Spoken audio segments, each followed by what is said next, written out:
So what sport do you do? I run triathlons. You run triathlons, and what is your favorite part of a triathlon? I like running. It was my first sport, so Okay. it's my favorite. Okay, and what's the most challenging part of a triathlon for you?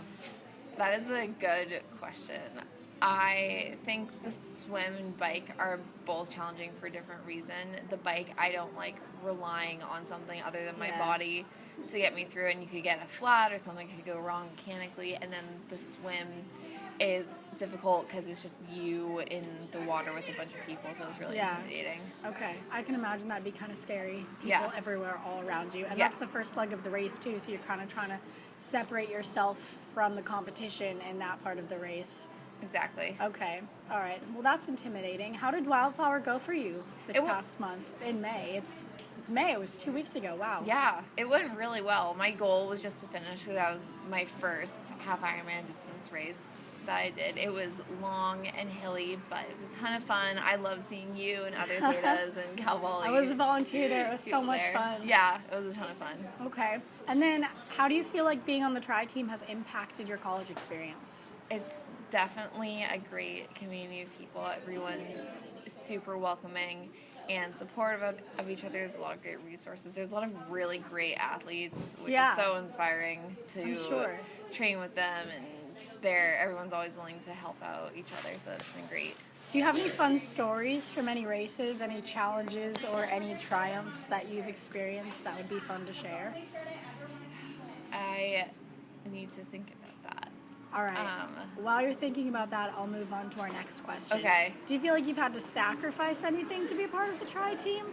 I know Yeah. some athletes have to stop drinking or they have to eat a certain way, especially before races. Yeah, it's a huge time commitment, and I have definitely had to go to bed early nights to wake up in the early morning to train. Is generally, I don't want to go out the night before. Yeah. I have to do long training runs, and training for the half Ironman is basically like a part-time job because you can, in your peak training weeks, you can spend like 30 to 40 hours a week just training. Wow. So it's like Saturdays and Sundays I would go out for like 4 and 5 hour bike rides and Jeez. runs. Yeah. Wow, that's a lot of exercise. How do you nourish yourself while you're expending that many calories? Eating before, during, and after. Okay, so is eating a huge during. part of it. What does that mean? I like to pack gels. Okay, like Cliff. goo? Yeah, like goo. I really like the Cliff brand of gel, and then I also put fluid into my water bottles, which is just electrolytes. Okay, all right. And speaking of electrolytes, that makes me think of if you're dehydrated, and back to the question about challenges. Can you Yes. think of any challenges that you've overcome?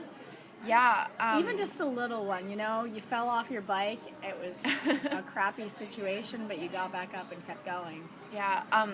I actually have a lot of sports injuries, which is the reason why I'm not very fast. But I realized after I did my Not first very fast.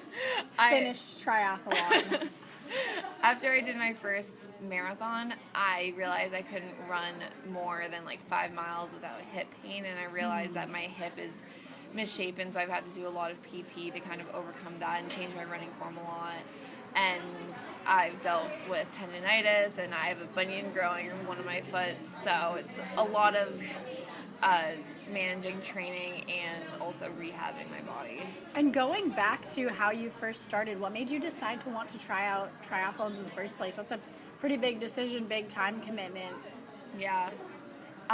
My uncle was actually an Ironman. He's Wow. done multiple Ironman races. So when I was younger, I watched him race in Lake Placid. So it's always run in my family. And my dad has done multiple marathons. So it's kind of been my life goal to do an Ironman eventually. So I started just doing half marathons and marathons, and then got into triathlons in college. And if you were to do an Ironman anywhere around the world, where would it be? I know they have Ironmans in, I think, Hawaii, right? That would be an interesting experience. What would be your dream location for an Ironman? Kona is like the championship, like peak triathlon.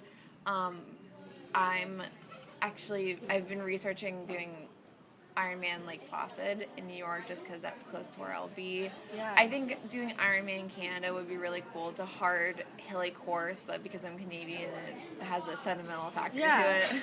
And what's your favorite part? Very last question. What's your favorite part about doing triathlons? You don't even have to pick one. You could tell me more than one thing that you like. Definitely that feeling of when you finish and you're like, wow, I just did that. Yeah. I'm done all those hours going to bed early, waking up early. Like, it's come to this moment. Like, It's just a great feeling. Okay, well, thank you for speaking with me. Thank you for asking me. We're here at the Theta house.